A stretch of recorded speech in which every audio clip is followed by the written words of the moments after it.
Un curieux voyage sur le destin de la vie humaine. Le célèbre psychologue Carl Gustav Jung a fait une découverte intrigante au cours de sa vie. Il a été profondément marqué en analysant les rêves de personnes déjà décédées. Un jour, Jung a affirmé que, bien qu'il n'existe pas de preuves absolues de l'immortalité de l'âme, il y a des phénomènes mystérieux et presque imperceptibles qui semblent nous conduire à cette réflexion. Selon lui, ce sont peut-être des échos de quelque chose qui vient d'une autre dimension, une sorte de message subtil, au-delà de notre compréhension. Jung rêvait fréquemment de personnes qui avaient déjà quitté ce monde.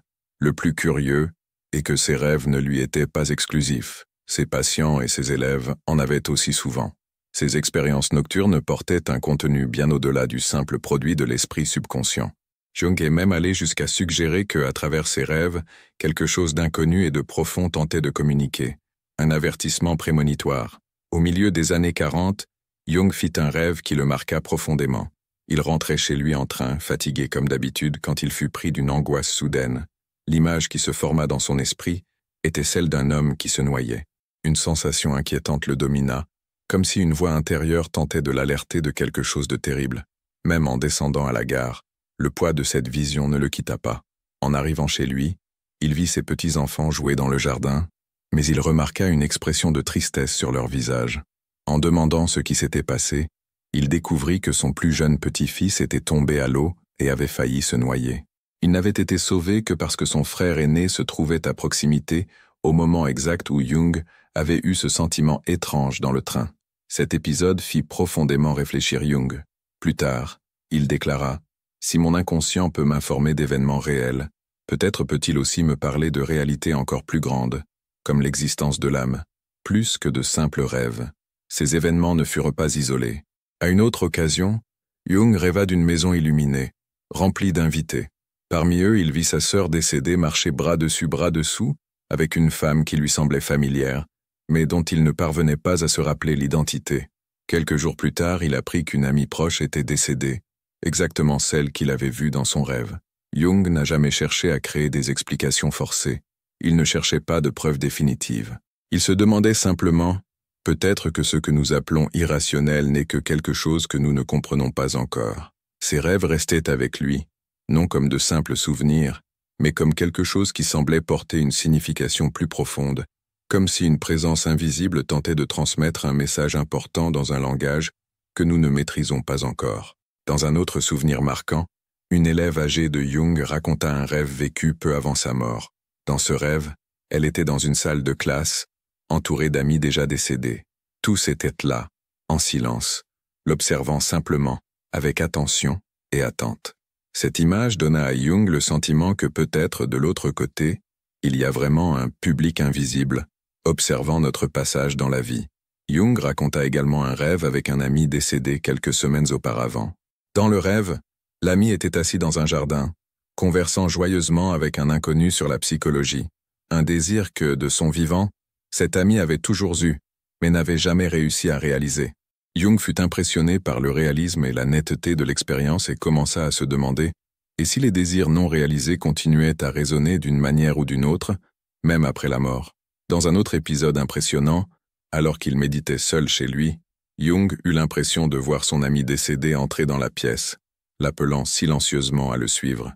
Jung le suivit mentalement, et sa vision le conduisit jusqu'à la bibliothèque de la maison de l'ami. Là, dans le rêve, l'ami prenait un livre à couverture rouge de l'étagère supérieure. Le lendemain, Jung se rendit chez l'ami, demanda à entrer dans la bibliothèque et, à sa surprise, trouva exactement ce livre, au même endroit, avec le titre « Le Testament des morts », une connaissance au-delà de la croyance. Malgré cela, Jung n'a jamais affirmé que ces expériences constituaient des preuves définitives de la vie après la mort. Il admettait simplement qu'il y avait quelque chose qui échappait encore à la compréhension rationnelle.